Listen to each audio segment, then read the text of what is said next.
Here we go. So the topic for today, like I say, I'm trying to put a cap on everything we've spoken of in the first 5 sessions. I called this one Renaissance, Reformation, and the Paradoxes of Modernism,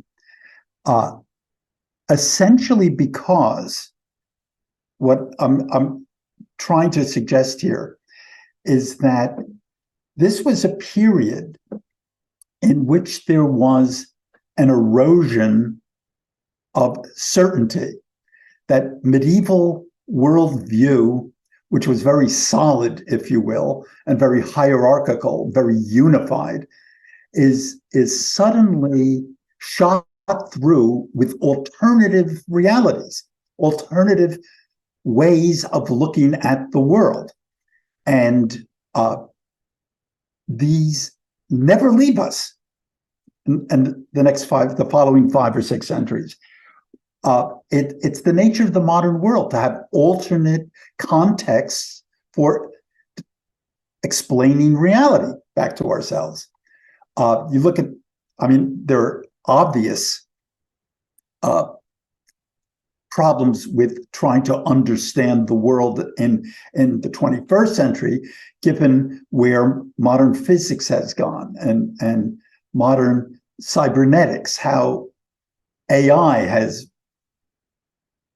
threatened to displace us in our own thinking as the authors of the reality that we think we live within. But this sense of having been displaced, that authority has been undermined, that we can be skeptics and ought be skeptics in many contexts, and that much of what we know is relative, and we have to put ourselves in a position of judging alternative explanations of the world. This was what I think the Renaissance Reformation period introduced us to. Before that, and this first paragraph here, I talk about the question of authority. Ever since the 12th century translations from the Arabic text, there had been a tendency to grant absolute authority to ancient sources. So Aristotle was the last word for many of the scholastic philosophers like Aquinas or Moses Maimonides. Or Averroes, the Islamic philosopher, and Ptolemy's solar system from the ancient world, which had the sun and not the sun, but the Earth in the center of our solar system, was the authority. Aristotle used to be called the philosopher in texts from the 13th and 14th centuries, early on. The Renaissance revival of Latin prose put Cicero on a pedestal as the height of Latin discourse and Latin prose. And the Reformation itself, early on, regarded the Gospels and the epistles of Paul, which were being retranslated yet again as the ultimate authority on religious matters. Luther's, his sola scriptura, let's go back and really honor the text, had lent. So even early into the Renaissance period, there was still the sense that the authorities of the ancient world were still golden, and that modern efforts at thought and philosophy and theology were to be measured by the standards of the Golden Age. And that's true of art. They started, as they became more realistic, they were measuring themselves by the statuary and wall painting of the Roman world. And then it begins to erode. And with the clear rise of skeptical and relativist positions. And in the 16th century, and this is really what I'm going to talk about today, in the 16th century, several factors some of which were products of the Renaissance, some of which were products of the Reformation, which are two aspects of the same intellectual climate. They're taking place at the same time, chipped away at the medieval orderly universe and at the assumption of ancient authority. Topping the list, since there was this revival of ancients, of course, is the fact that the ancient pagans and secularist thinking could coexist with religious thinking. And that modern issue of secularism versus religiosity begins to become a widespread phenomenon, a tension that affected thinkers across the spectrum. The humanists revived some of the skeptical thinkers from the ancient world because skepticism was not new to them, but you found in the Roman world, when people tried to resolve the differences between Plato and Aristotle, many sprang up in the Hellenistic period of the 3rd, 2nd, and 1st centuries BC and said, I don't know who's right here. Even within classical thought, it isn't like a philosopher or a school of philosophy had been accepted as the final word in the ancient world. So now you had the humanists reviving people like Sextus Empiricus, and the content of their writing is, I don't know who's right. And maybe the only honest philosophical position is saying that we can't know or that we don't know. So that was introduced by humanism. Then the Protestant revolt against Rome undermined the Catholic churches and the Orthodox churches' claims of historical tradition.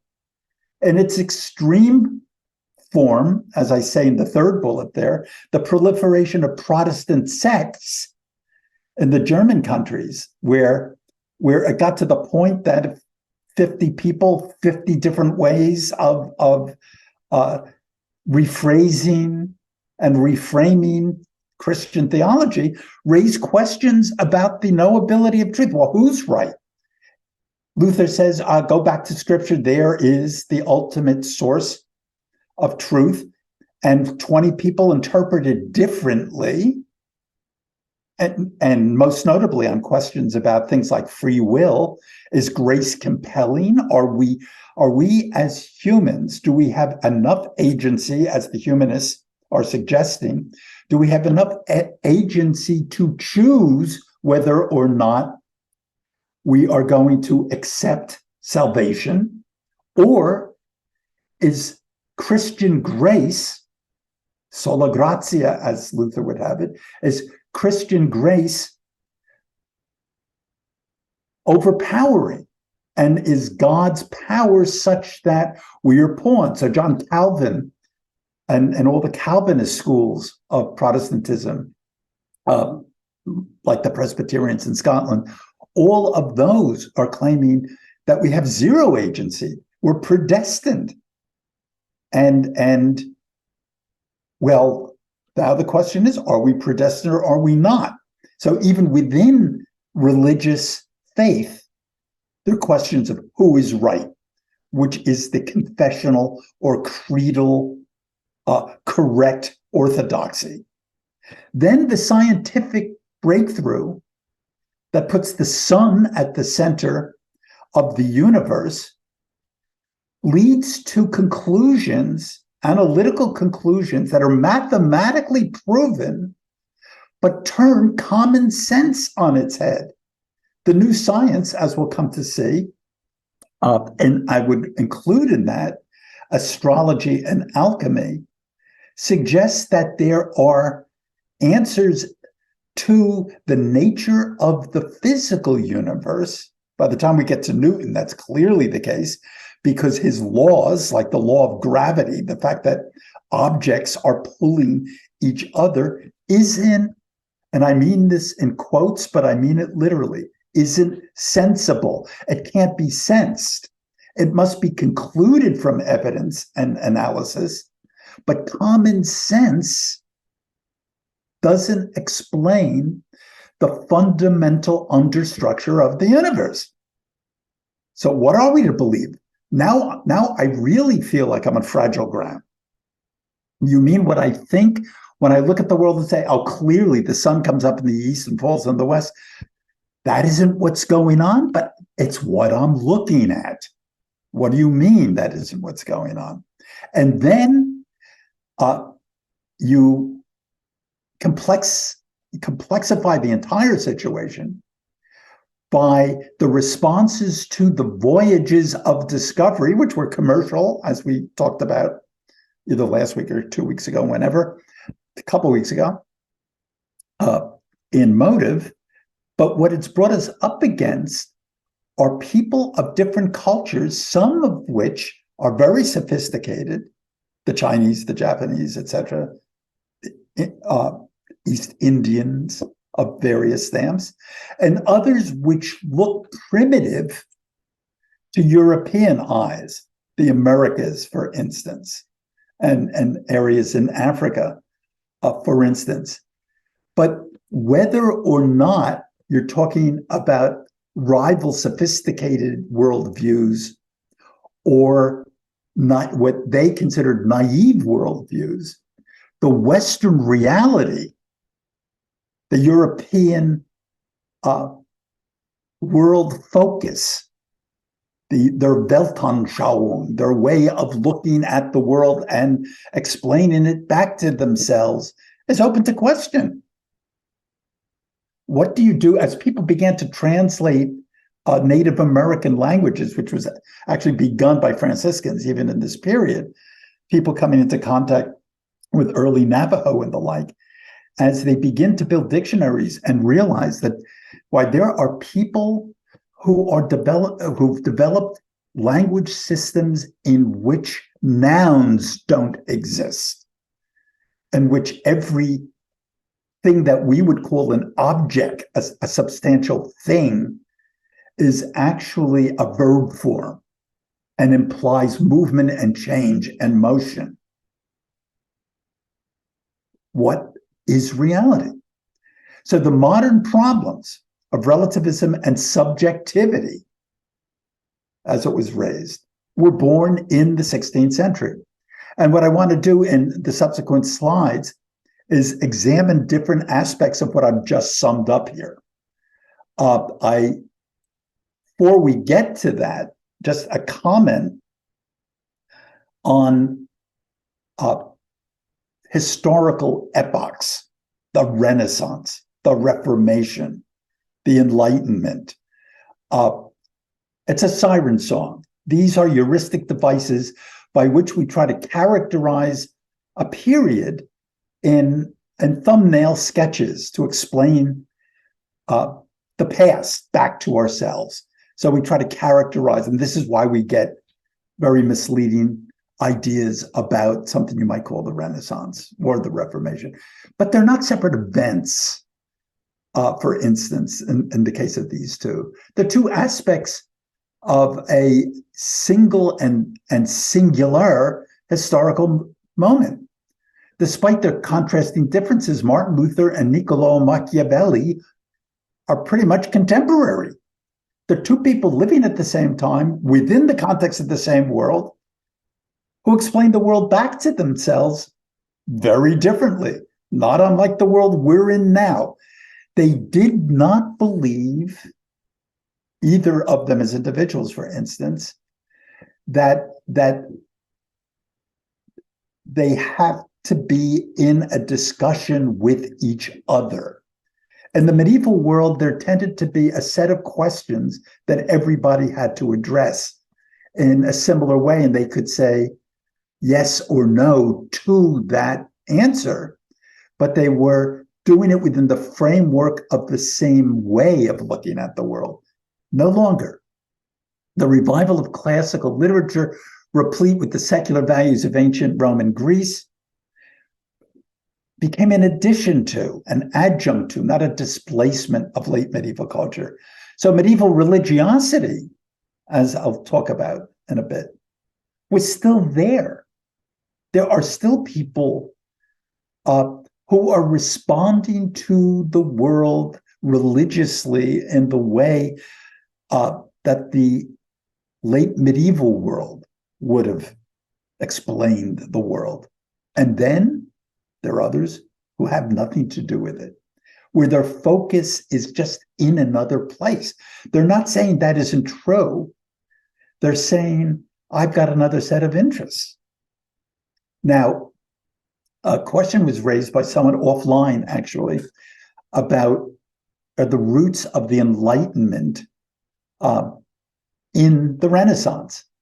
And in one sense, you could see how they were, but I would argue that while 18th century Enlightenment thinkers admired the revival of classical culture and the Renaissance, they had, in the Enlightenment, a much deeper negative opinion of Christianity, and that had more to do with their response to religious intolerance in the political world that they inherited by the 18th century after the religious wars of the 16th and 17th centuries.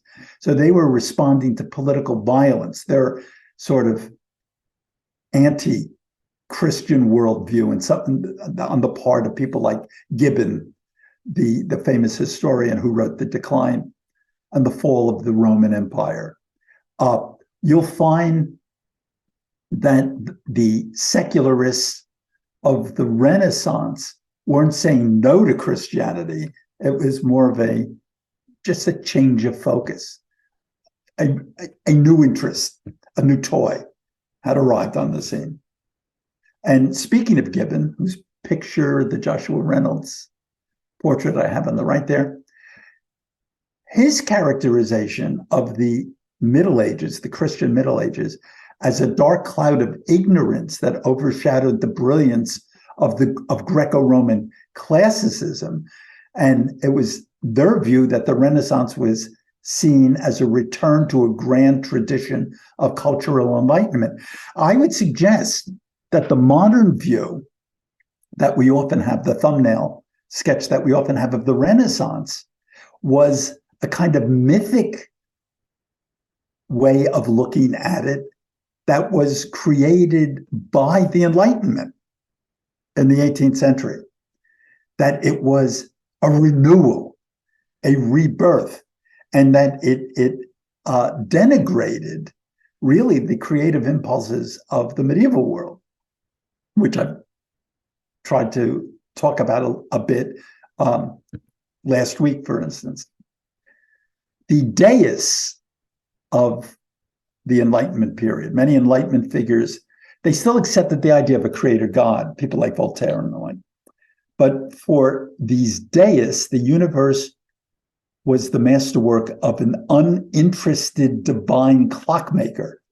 So the principle of a God was, okay, I look at the universe, it seems very intricate. We don't have Darwin on the scene yet to explain how the intricacy all arrived and how it works together.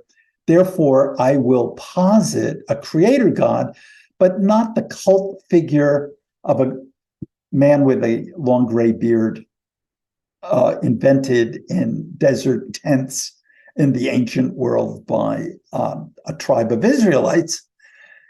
It's the workings of that clock, of that complex universe for these deists were to be revealed by human intelligence, armed with the advances of mathematics and science.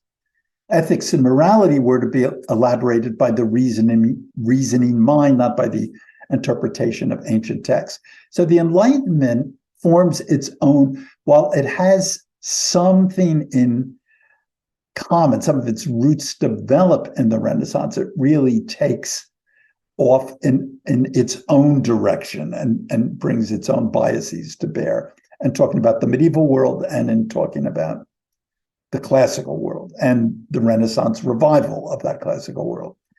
So, as I point out in that box at the bottom of this slide, it was possible for David Hume, the radical empiricist David Hume, to publicly flirt with religious agnosticism, which just was alarmed many of his contemporaries, but he could still do it.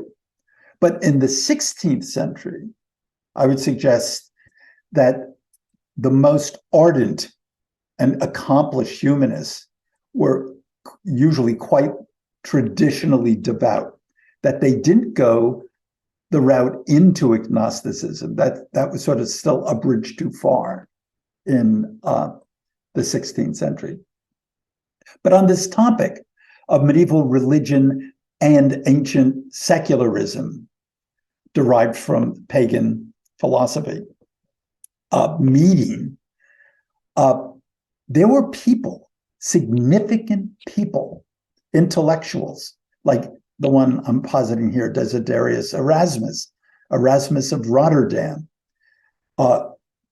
almost a generation older than Martin Luther, but with a big overlap, was both a prominent humanist and a significant figure in the Reformation. Here in the grand tradition, since we've been showing so many of them, you probably think I have a bias towards Holbein portraits, but here we are again, and with this wonderful portrait of Erasmus done in the 1520s.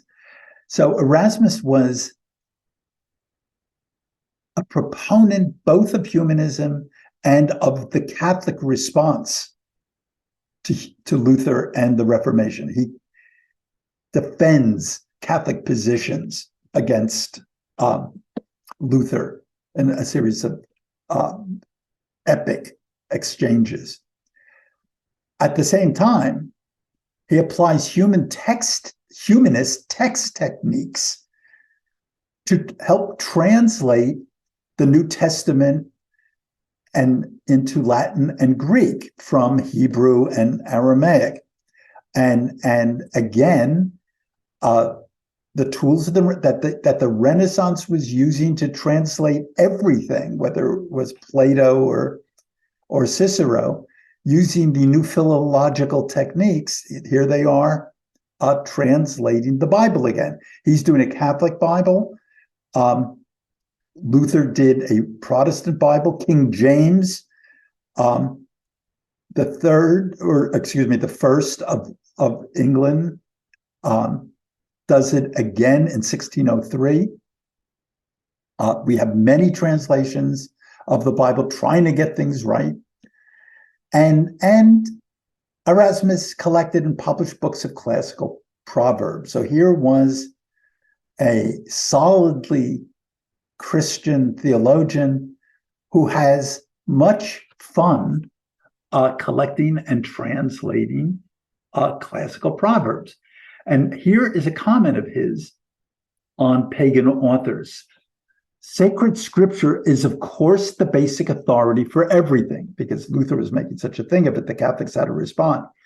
Yet I sometimes run across ancient sayings or pagan writings, even the poets, so purely and reverently and admirably expressed that I can't help believing the author's hearts were moved by some divine power, and perhaps the Spirit of Christ as more widespread than we understand.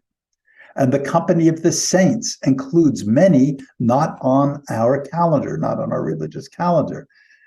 Maybe there were saints among the pagans. To hear Plato talk about his teacher Socrates is to listen to accounts of a moralist with such a high sensibility that in people like St. Augustine in the 4th century used to refer to Socrates when he was reading Plato as Saint Socrates, tongue in cheek, but he called him Saint Socrates. And if you notice in the portrait here, let me zoom in on this a little bit. So you see Herakleios Ponoi, the labors of Heracles. And in the portrait, here he is with a Greek text, and which he's very interested in. So, and the wonderful thing about this is Holbein paints this at a moment, which Holbein was very sensitive to, that, and this may have been painted in the Netherlands. I don't know whether Erasmus was visiting England at the time, but he paints this at a point when Luther and Erasmus were exchanging diatribes weekly and making cases for and against each other's positions, the position of the Reformed Church versus the positions of the traditional Catholic Church. And in the middle of that universe, Holbein decides to show Erasmus with a collection of ancient writing in his hands, interestingly enough. Now, as far as continuities go, in the late Middle Ages, there were several attempts to call for reforms of Christianity from within the church that were all based on the development of what I'll call here personal religion, a religion of the heart, a religion of emotional response. And in the Reformation, these medieval moments come into focus again. There are remnants of the movements of the 12th century and 13th century and 14th century that affect both Luther and Calvin on the Protestant side and the Catholic side just as well. And central to this was and what I call it personal religion, it's that it empowers the individual believer. It's another source for what we think of as Renaissance individualism. Part of it comes from the Reformation.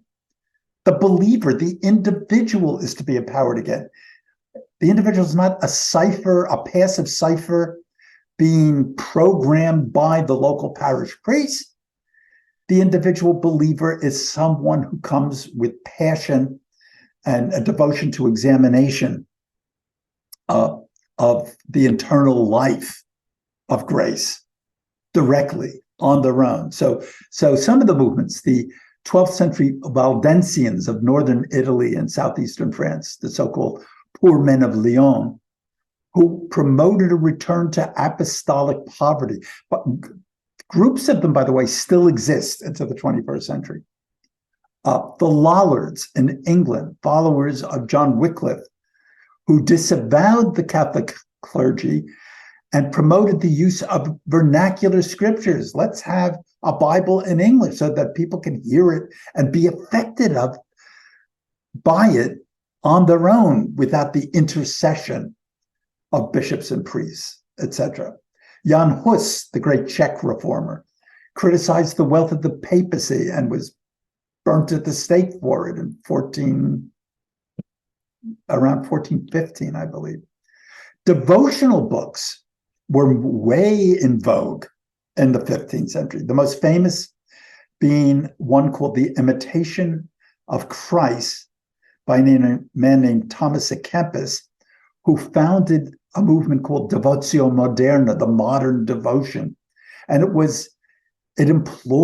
gives them examples and implores them into meditative and contemplative, passionate, reflective responses to Christianity, not just sort of a rote, do this, here are the rules, here are the commandments.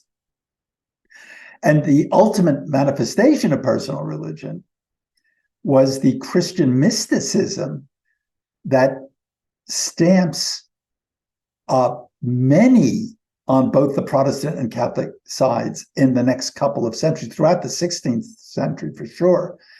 And the model for it was the great saint of the late 12th and early 13th century, Francis of Assisi, who becomes lionized in Renaissance art, which you could also call Reformation art or Counter-Reformation art, if you think of it as Catholic. Francis is claimed by all sides because Francis is himself a critic of the Catholic clergy.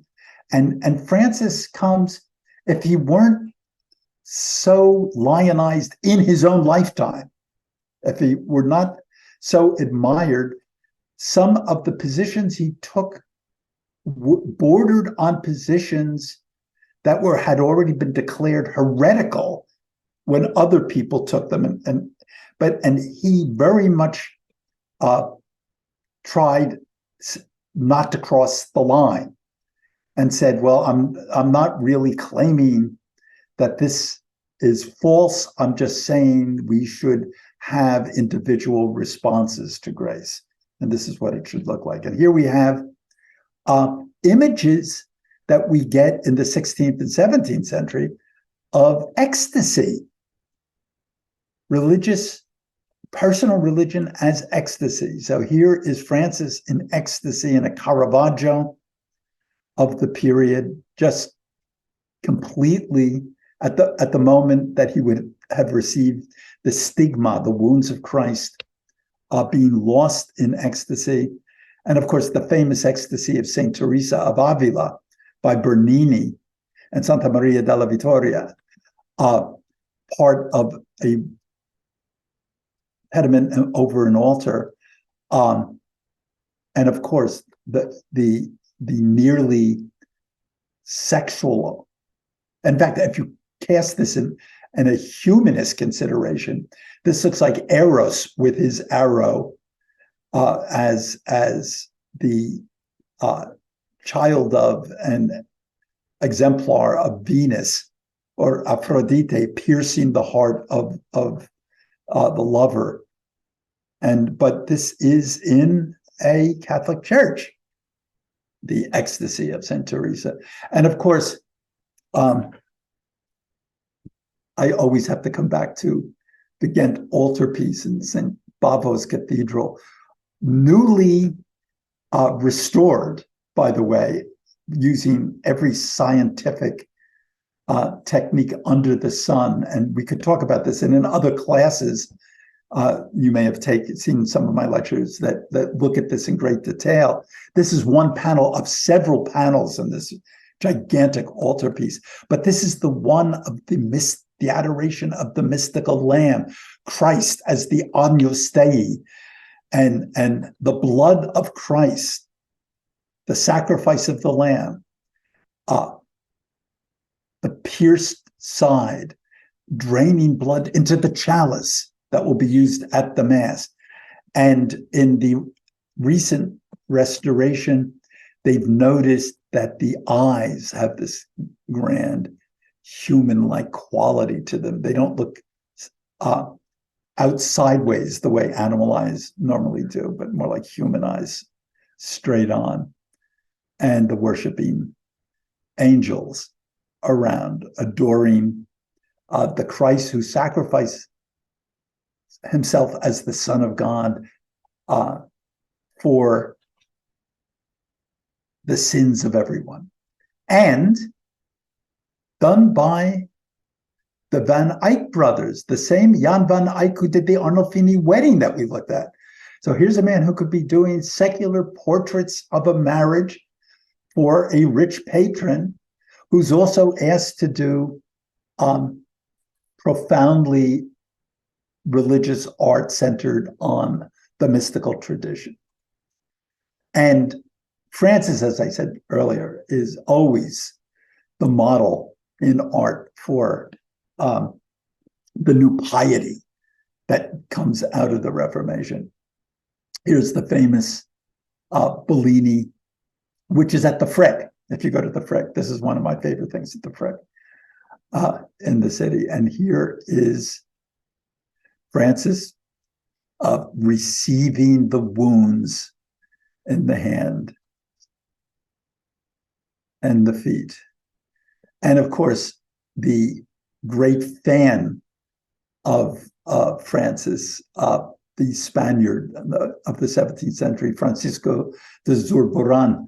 You get Francis in meditation, and the hidden face in almost all the Zurbarán depictions of Francis is a suggestion of the loss of self that is involved in contemplation. The contemplatives will often refer to being,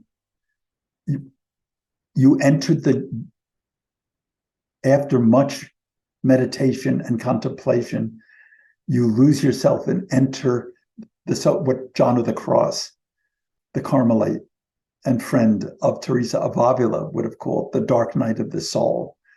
And then when you're emptied of self, the grace of Christ can enter, and there's usually a kind of ecstatic union of some kind that results in the mystical experience.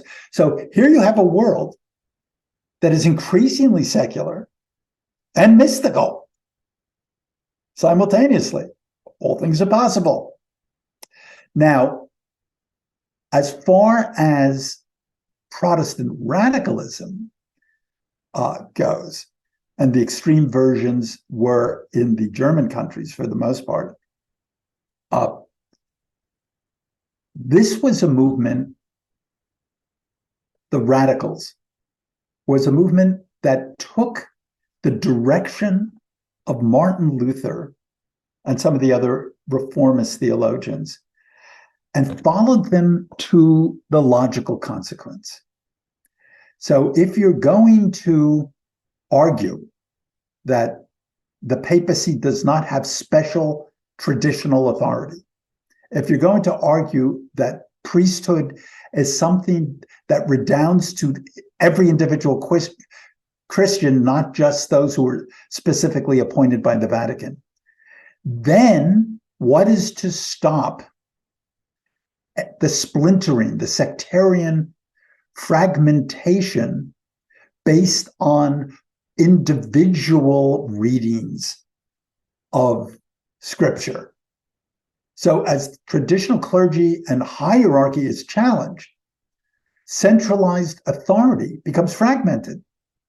The individual person is empowered to interpret Scripture.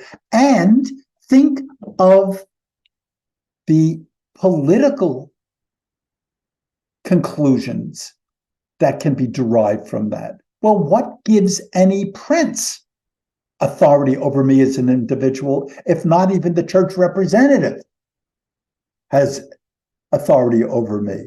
Why, if the ecclesiastical body, the church, is no longer an entity that is hierarchical, but is rather a collection of individuals, each of which has equal rights, a kind of democracy, if you will? Why not the church? Why not the political entity that we live within? And so people like Thomas Mintzer, same generation as Luther, he starts preaching an apocalyptic, radical alternative to Lutheranism. He's got a literalist, fundamentalist reading of Scripture, and he says, hey, I read the Sermon on the Mount, and what I come away with is the absolute social equality of every individual and a community of goods. Christ is there distributing bread. The apostles are distributing bread equally at the Sermon on the Mount. It is an ideal Christian commonwealth. And rather than secular princes or secular anybody having authority over us, why aren't we as Christians in charge of our own secular undertakings? Let's have a theocracy. Let's have, if you will, Sharia law. And the groups that come out of this tradition, groups that are collectively referred to as Anabaptists, Mennonites, the Amish, Hutterites, they argue for things like adult baptism, the literal reading of Scripture, communitarian, democratic, egalitarian theocracy, and they rebel Luther and like-minded reformers of Lutherans ilk start calling themselves magisterial reformers. They're horrified by this. Wait a minute. I still think there is a role for some kind of authority and hierarchical structure. And they wanted to argue, they're called magisterial reformers. They wanted to argue that secular magistrates had a right to authority within the church and could enforce discipline, suppress heresy, or maintain order. If not, the suggestion was, hey, it's going to be every man for themselves. And so within Protestantism, you have this centrifugal force that wants to splinter into 1,000 fragments. You know, when you drive through South Carolina or something, you get those little whitewashed churches. Every one is on its own. You know, here's what we believe down in this group of 50 people, as opposed to the next group of 50 people. And of course, the political threat was tremendous. And there's a peasants' rebellion, which is put down very harshly by the princes, the secular authorities in Germany. And the peasants, it's part agrarian reform, but it's part religious reform. And the Luther and the other magisterial reformers are much in opposition. In fact, Luther even writes fairly vicious pamphlets, one called Against the Murderous Thieving Hordes of Peasants. So in arguing against the papacy, he was arguing against certain extreme claims of hierarchy, but he wants to maintain other versions of hierarchical authority. But from our purposes, how do we exit the 16th century? With new creeds, new confessions, new systems of belief proliferating helter-skelter everywhere. What's the question? The question is, who's orthodox? What is true? And in the 17th century, beginning in the 16th, but really in the 17th century, there are wars over this. And there are pogroms of Christian against Christian, if you will, over this. There are massacres. The Münster Rebellion was astonishingly vicious. The response to it,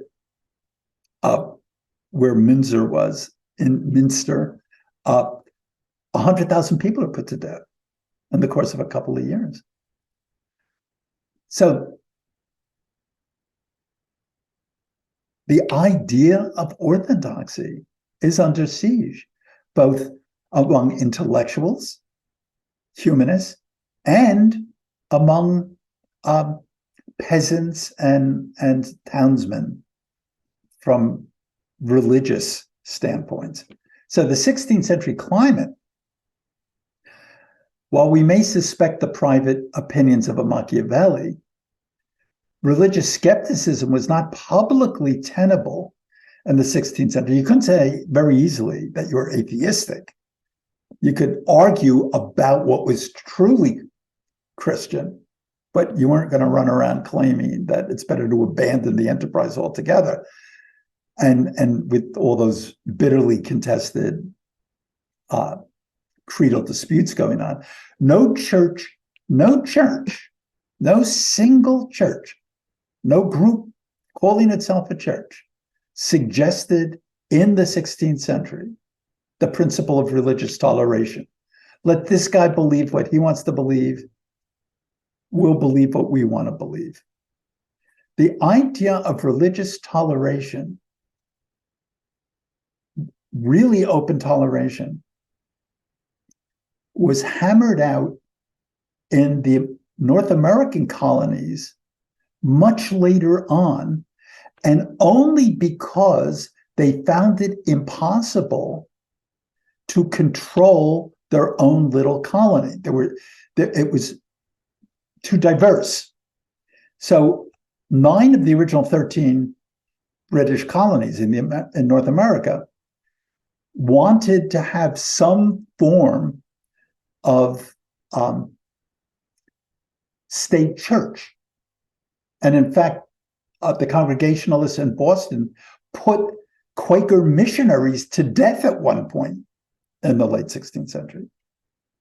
But pragmatically, you wound up with colonies like New York, where there were so many immigrants from so many different places who believed so many different things that de facto, what you wound up with was enforced toleration of, and it wasn't dignified until the deist founding fathers said, okay, I'm going to take that negative concept of toleration, which argues that we have to respect, it is not we respect others, we have to tolerate them because we can't force everybody to be one thing. And I'm going to make a positive concept of it and say it's a higher principle. It's something that defines us in a positive sense. In Germany, there was a practical truce among all the little principates. Germany before the unification was like 200 places. And you wound up with, so that you didn't have continual slaughters in the 16th and 17th century, it became cuius regio, eius religio. Whoever was ruling there, that's who the church of that local place was going to be, just to stop the slaughters. Again, a kind of negative concept of toleration. Then you get, in the 16th century, a man emerges, an interesting man, not a formal philosopher as such, but a man who writes really extraordinary, teasing essays, the inventor of the essay, the great Michel de Montaigne. And his essays were the earliest published texts that were transparently skeptical. He was very taken with the so-called Pyrrhonism of the ancient writer Sextus Empiricus, that he rejected dogmatism in principle. But instead of making a formal philosophical assault on the whole idea of dogmatically arguing something is true rather than something else, he teases his readers with these conundrums. How many things, for instance, how many things served us yesterday for articles of faith, which today are fables for us? Or another, is it not better to remain in suspense than to entangle yourself in the many errors that the human fancy has produced? Is it not better to suspend your convictions than to get mixed up in these seditious and quarrelsome divisions?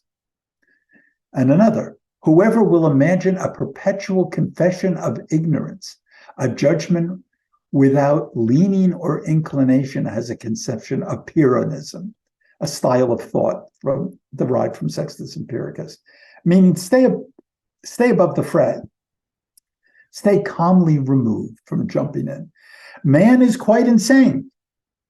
He wouldn't know how to create a maggot, yet he creates gods by the dozen.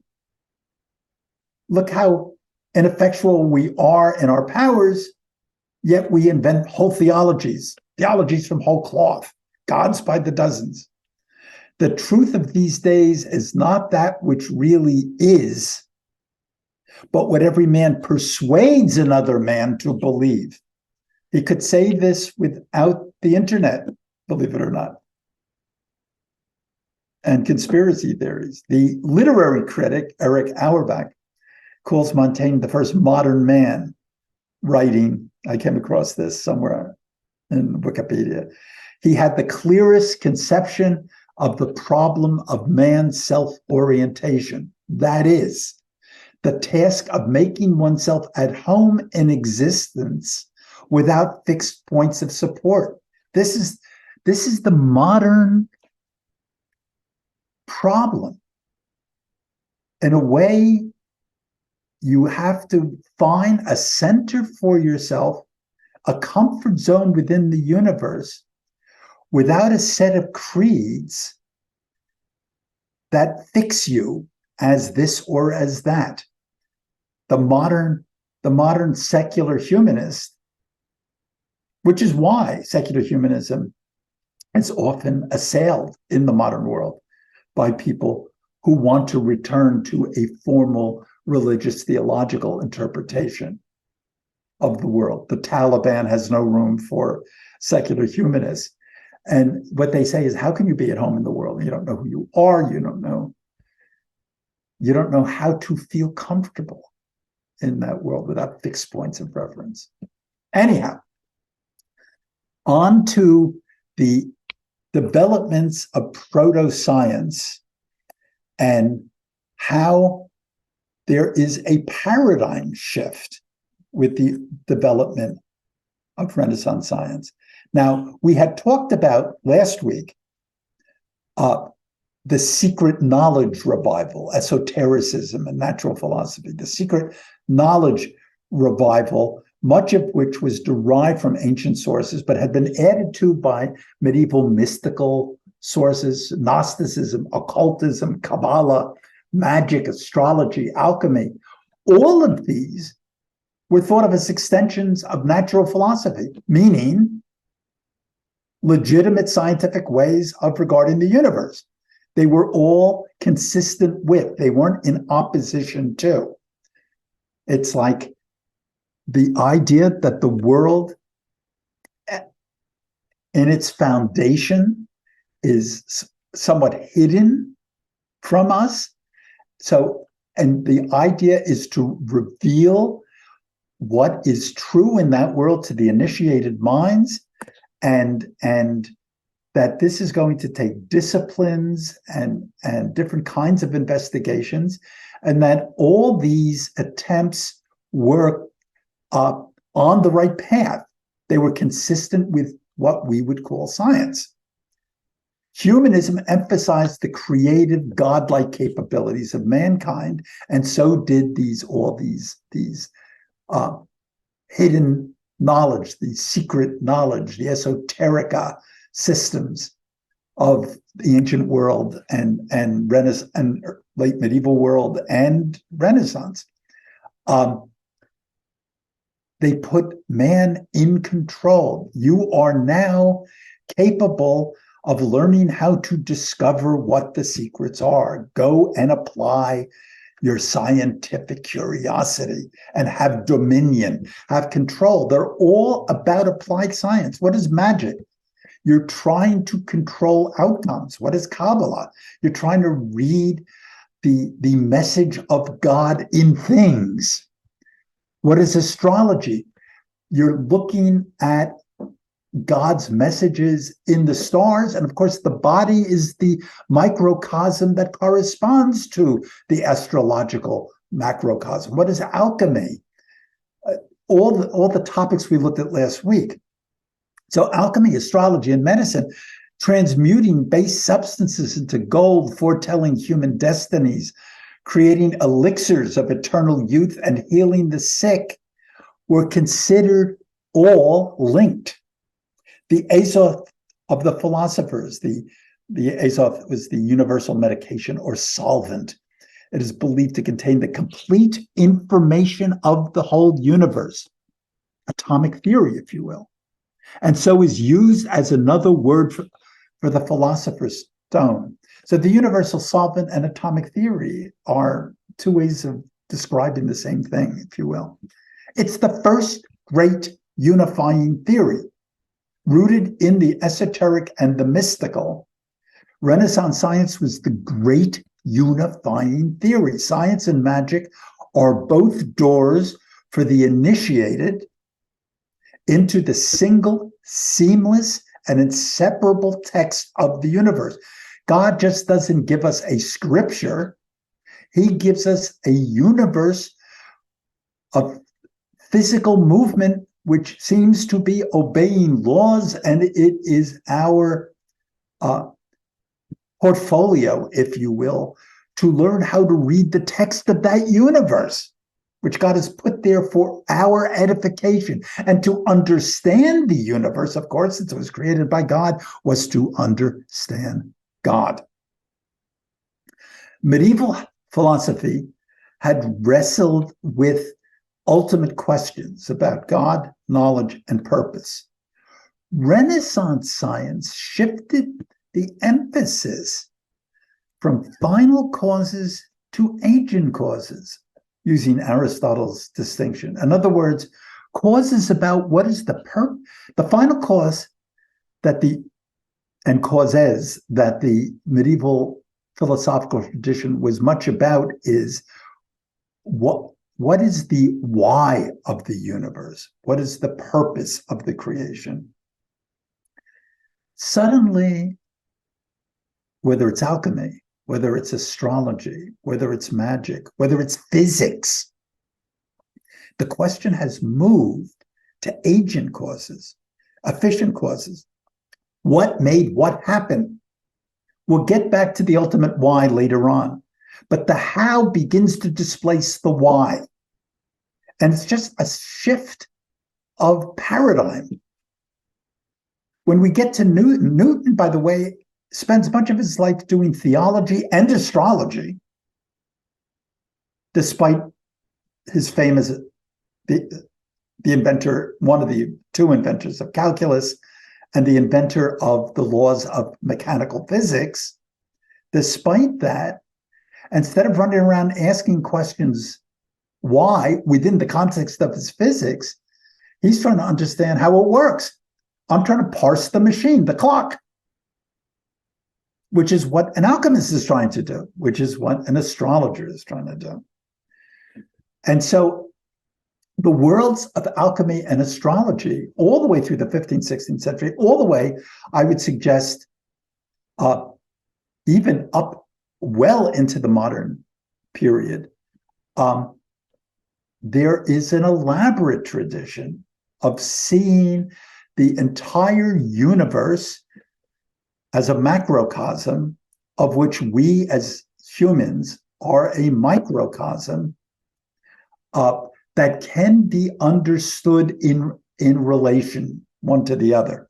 So in the 16th century, I just want a peek at one example, a manuscript attributed to the teacher of Paracelsus, a legendary teacher called Solomon Trismosin, contains 22 elaborate images depicting the symbolic alchemical process. These are just 3 of those plates. The alchemical death and rebirth of the king using 7 flasks associated with then the 7 planets that tell the story of the ultimate transformation of birds and animals into the queen and king. It's about transformations. And remember what Paracelsus says, I'm worried about I don't know about wanting to get gold from lead. I'm here talking about the transmutation of the human souls, what I'm about here. And here is from the image from a 15th century manuscript from a Book of Hours of the Duc de Berry. Both the astrological symbols, the birth signs, if you will, and how they influence and control the human body. One of the reasons people believe that astrological charts tell something about the human personality goes back to this idea that our bodies themselves are just microcosmic miniatures of the entire universe. So note the influence of the zodiacal stars in the human body. Everything is connected. Astrology, medicine, and alchemy are aspects of a universal science. So here we have the image of the philosopher with the flask. Here's the hermaphrodite sexual organs of a man and a woman with an egg and the red sun rising. And all of this was to be symbolically interpreted and lead to mystical secret knowledge of one kind or another. Now, the great breakthrough from, if you will, from our modern scientific bias was the development of heliocentrism, putting the sun at the center of the solar system. By definition, a solar system, a system with the sun at the center.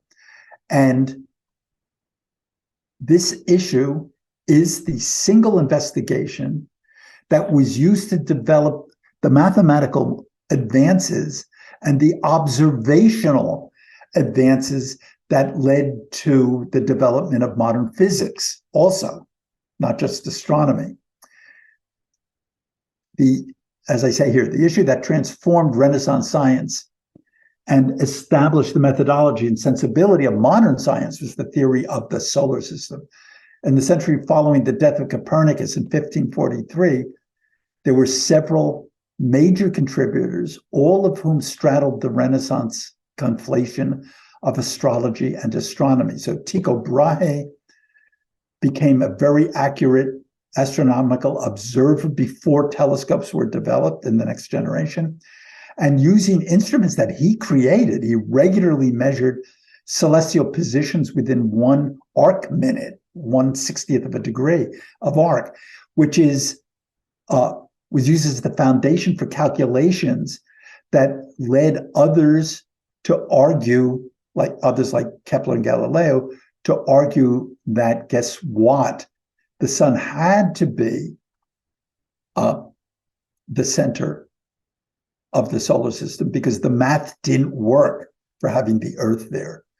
Kepler, a polymath, he develops, using modern optical theory, telescopes of greater magnification, and he introduces the orbital model of planetary motion. His argument is that they moved in certain kinds of more or less oval or circular orbits. And Galileo, who develops telescopes about the same time Kepler does, really makes breakthroughs that explode the theory that all celestial objects revolved around the Earth, and by proving through observation that these objects were substantial, meaning they had substance. They were physical bodies, the way the Earth is a physical body. He actually, using his telescopes, was to make a fairly accurate sketch of the moon. Eppur si muove, and yet it moves. The solar system seemed to be a violation of common sense. And in 1616, the Roman Inquisition declared heliocentrism to be foolish and absurd in philosophy and formally heretical, since it explicitly contradicts in many places the sense of Holy Scripture, even though they recognized that the math favored it. And as Galileo, who had to submit to their authority, says under his breath, yet it moves. The Earth is moving. So science in this period, and by the 17th century, here we have a couple of famous paintings by Johannes Vermeer, the scientist and the astronomer on the lower left, and the geographer with his compass in hand on the right, both done in the late 1660s. And as is very common with Vermeer, one of the reasons I wanted to use these two, there is always a dramatic light source coming through a window from outside.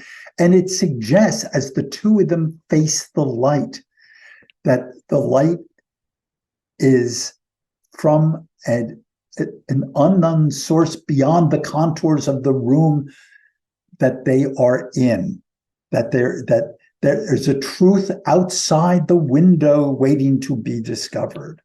There's a light shining through things when what is apparent to your immediate senses are only the things in the room. We're circumscribed by the room. But now there's this whole new realm of science where things from outside are going to be let in, and they're going to shed light on the world we are in. These Vermeers, I believe, I'm not sure whether these two are in Holland or whether one or more of them is in the National Gallery, which has a lot of. Then along comes Newton, of another generation, but I wanted to stretch it to make my point. I mean, we're now really in the late 17th and early 18th century. Everything was now in place for the great breakthrough of classical mechanics. That is a physical explanation of the universe.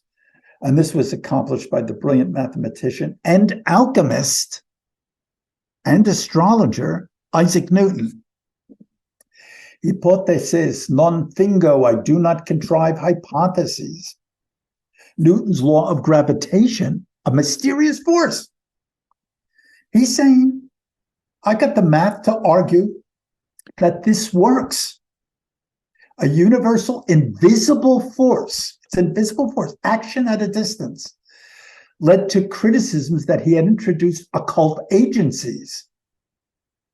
And he's going to suggest, oh, no. But to the point, though, that in the early 20th century, the great intellectual and economist John Maynard Keynes said of Newton, he was not the first of the age of reason. He was the last of the magicians. Newton argued that his theory of gravity was not hypothetical, but derived from experimental science. I have not as yet been able to discover the reason for these properties of gravity from phenomena. And I do not feign hypotheses. I don't make up occult reasons. For whatever is not deduced from the phenomena must be called a hypothesis. And hypotheses, whether metaphysical or physical, or based on occult qualities or mechanical, have no place in experimental philosophy. We need answers. And experiments got to lead us to conclusions. In this philosophy, particular propositions are inferred from phenomena, and afterwards rendered general by induction. Science works bottom up. Look at the particulars and then make up conclusions inductively. The reverse of sort of scholastic deduction from first principles, top down. So mathematics, the new mathematics, calculus especially, encapsulates the very laws of reality. This was the beginning, again, of the unnerving modern experience, and we really feel it now, that only an anomalous, arcane, esoteric language can describe the really real. You and I can't even begin to talk physics unless we're incredibly mathematically sophisticated. It's lost to our world of common sense. But what is real is now, I mean, who could understand quantum mechanics in any natural sense? The whole idea that there is this world based on particulate chance, and which is why the enterprise of that period, the idea of trying to understand things either alchemically or astronomically or astrologically, and revealed the secrets of an unknown, arcane, esoteric universe, was captured in Goethe's Faust, where you have, here's an etching of Faust done by Rembrandt. This is why the Faust story is so dominant in the early modern period. It encapsulates everything that was going on in that period. So everybody from Thomas Mallory to Rembrandt to Goethe in the late 18th and early 19th century are fascinated by this figure. Here's Faust, who is going to ultimately sacrifice his soul or barter with his soul because he wants to, dass ich erkenne, was die Welt im Innersten zusammenhält, that I understand what holds the core of the world, the innersten, the insides, the interior, the that which can't be seen, the the core of the world together. It all seems to work, but why it does is about almost impenetrable laws that are internal, which are there to be discovered. Newton, the last of the magicians. And then, again, the idea of relativism is going to be introduced by the world that was being discovered through all these new voyages of discovery and colonization, for that matter, Europe and the world. The Reformation introduced Christian pluralism. Expanded trade and missionary ventures, however, introduced pluralism of another kind. Contact with civilizations in Asia, Africa, and the Americas forced European intellectuals to consider the full variety of social organization and its implications for human nature. The Scottish philosophers and social scientists in the 18th century, in the so-called Scottish Enlightenment, were quite adamant in proposing that social organization was a topic for its own science. And they invent anthropology and social psychology as studies of, if you will, human nature under different conditions. Here on the lower left, the Jesuits had sent missionaries to China. And here is a famous Jesuit, Matteo Ricci, with Zhu Guangxi. Ricci was a Jesuit astronomer and missionary to China who mastered classical Chinese and translated several Chinese works into Latin. He adapted Christian teaching to Chinese terms and categories. So he actually translated a lot of Christian stuff into Chinese, understanding that the Confucian universe was going to have to understand them quite differently. Zhu was a Chinese scholar and mathematician who collaborated with Ricci to translate Euclid into Chinese. So here are two senior cultures and representatives of them having to negotiate each other across cultural boundaries. And here is a samurai, Asakura Tsunanaga, who comes to Rome. He's painted by Archita Ricci in 1615.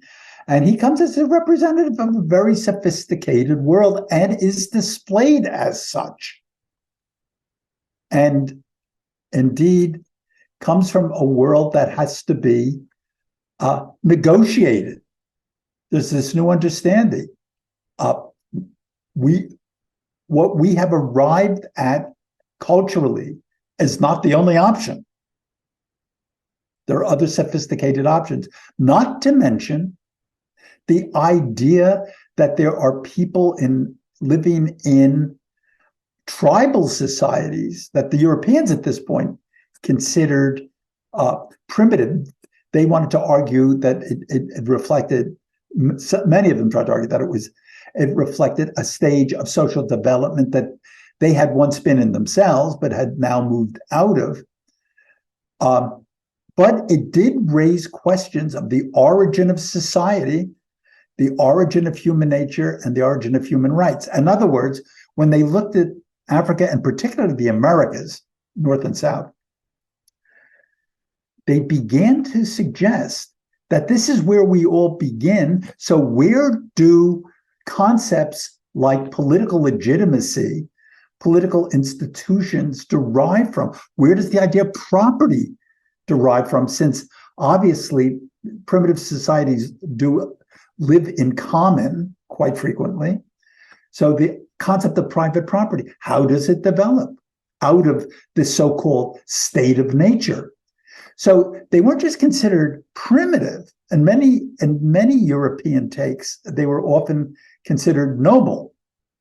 And the fact that they hadn't been, people like Jean-Jacques Rousseau in the 18th century considered us decadent, and that living in so-called primitive nobility was a sort of a superior state. But a couple of woodcuts here is Arcuna Indians, A New Voyage and Description of the Isthmus of America by Lionel Buffer, a Welsh buccaneer, 1680 to 1700. Here's an Algonquian man, Wenceslas Haller, 1645. Both done sympathetically. This is before we got into the total business of exterminating native peoples. And we come to the last slide that really tries to sum up some of the stuff we've been addressing. And I talk about modernism and postmodernism in the top block. Modernist assumptions begin in the Renaissance and reach fruition in the Enlightenment. And by modernist assumptions, I mean the modern faith develops that scientific knowledge would accelerate towards a golden future of human well-being and fulfillment. Whoops, I lost my thread here. So-called postmodernism that develops in the late 20th, early 21st century suggests that rational progress was a chimera, that we are left with the flotsam of discontinuities and contradictions, that the Enlightenment tried to argue that it was a path of rationality headed on to greater things, but that postmodern world that we now live in wants to suggest that the fundamental nature of the universe is indeterminate and random, that despite scientific achievement, we're on the verge of destruction, and that we created a machine intelligence that may be an ultimate threat to human dominion. So paradoxes of the Renaissance are there. At the dawn of the 17th century, the world looked equally confusing. Religion versus secularism. And our social order to be built on traditional religious patterns or novel secularist ones? Philosophy versus skepticism. Can we find final answers, or does the noise of competing truths overwhelm us? Science versus common sense and religion. Does fundamental reality defy common sense? What of scriptural revelation? Nature versus culture. Is our civilization inevitable and superior, or are we the random product of local conditions? Does each of us, like Montaigne, have the task of making oneself at home in existence without fixed points of support? So we find ourselves in a world of swimming confusions. Will science save us, or is science going to do us in? They found themselves equally in a world of competing systems regarding the universe. And with that, I'm going to stop the share and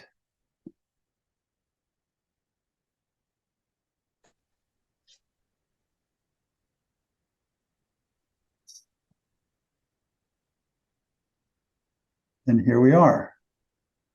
At the end, I hope I pulled some of the themes together that we touched on.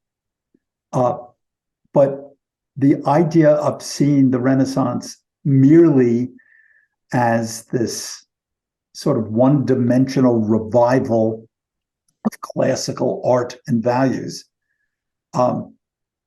doesn't do that world justice. And that indeed it's a venture into modern complexity and modern confusion in its own way. I would say, Lou, that once again, you have very meticulously given us the various steps and then brought it all together as we got to the summit today. Not that I'm happy that we are ending another class, but yeah, simultaneously, I'm taking a course on, I guess they're considered Judeo-Christian wisdom books, although my understanding is most of them are not in the Protestant canon. So, but again, I was amazed today by the overlap of the kind of they're very good at covering all aspects of human frailty, but they don't come right out and say it that way. Like, for example, yesterday we did Job, and obviously the issue was one of the issues was Job's friends and acquaintances deciding, well, clearly Job did something that none of the rest of us would ever consider doing, because look what happened to Job.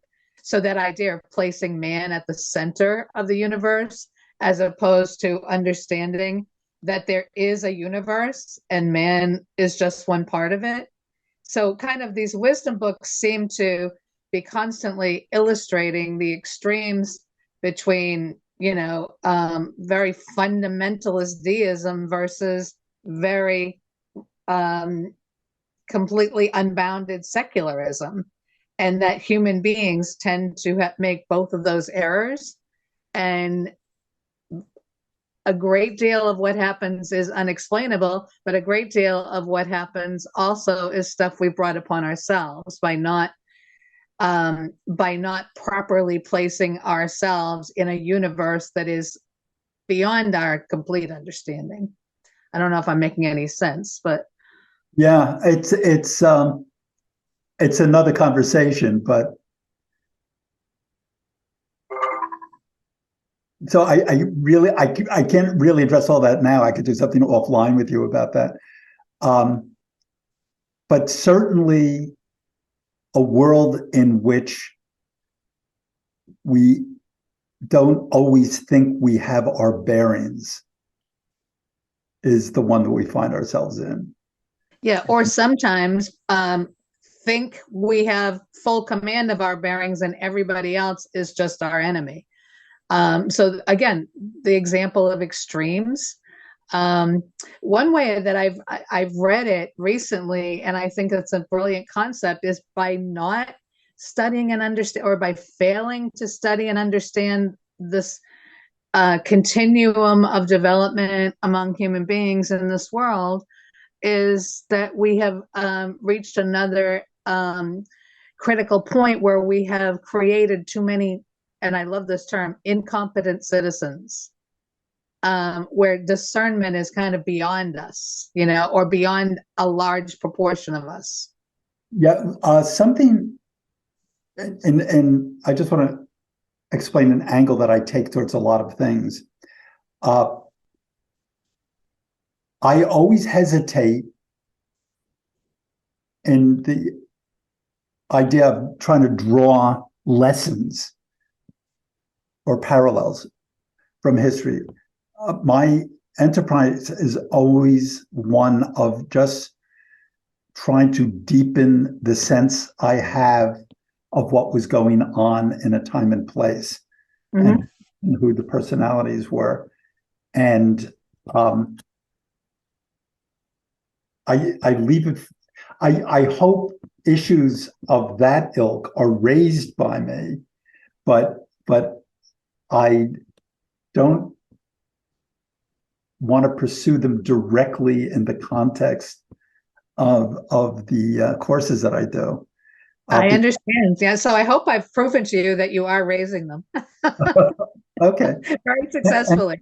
Any other final responses before we say our adieu? And of course, this will get posted along with the other sessions. It will get organized into a set, as the other courses do, a playlist in the YouTube terms. And I will, of course, send out the final PDF deck that will be of the whole class. You can toss all the other PDFs away if you wanted to just keep the last one that'll send out. I'll have all 6 sessions.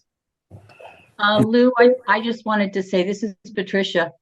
I always enjoy the momentum and energy of these sessions, and I'm always grateful to have the slides afterwards to look at them again and review them slowly. So thank you for both aspects. Okay, good. Thanks. Lou, just a remark on something you said about religious intolerance I live in South Carolina, and you were talking about the whitewashed churches.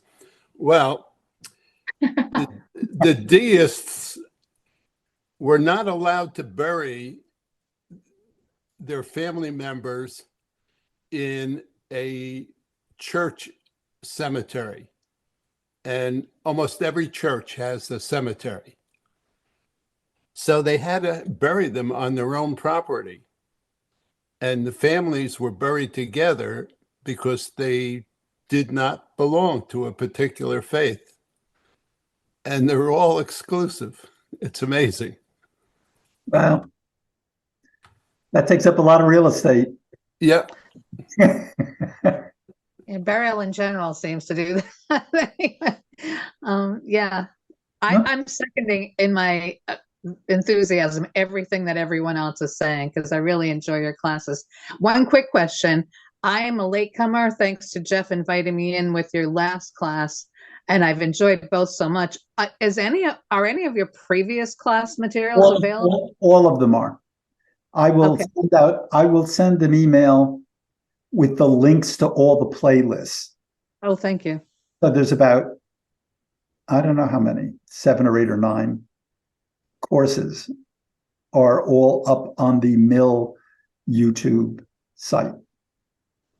So, Well, I'm hoping you have even more in you because I really do enjoy these. I got to figure out what's next, as I was telling people at the beginning. Okay. But thank you so much. I've really enjoyed this, and I'm so grateful that Jeff clued me into your work. Okay, thank you. So, Lou, whatever is next, make sure it is virtual because I can't be in person and live in South Carolina. I get it. And Miele, except for things like doing yoga or whatever, Yeah, seems to now have the determination to make sure that they're either all entirely virtual or have a virtual component. thank you. Okay. Great. There's a lot of us boomers scattered all over the place, but I really have enjoyed the development of this kind of communal learning as it evolves. It's really been, I think, a godsend to some of us. Okay. All right, gang. It's been fun. Right. Thank you so much, Lou. Thanks, Bye. Jen.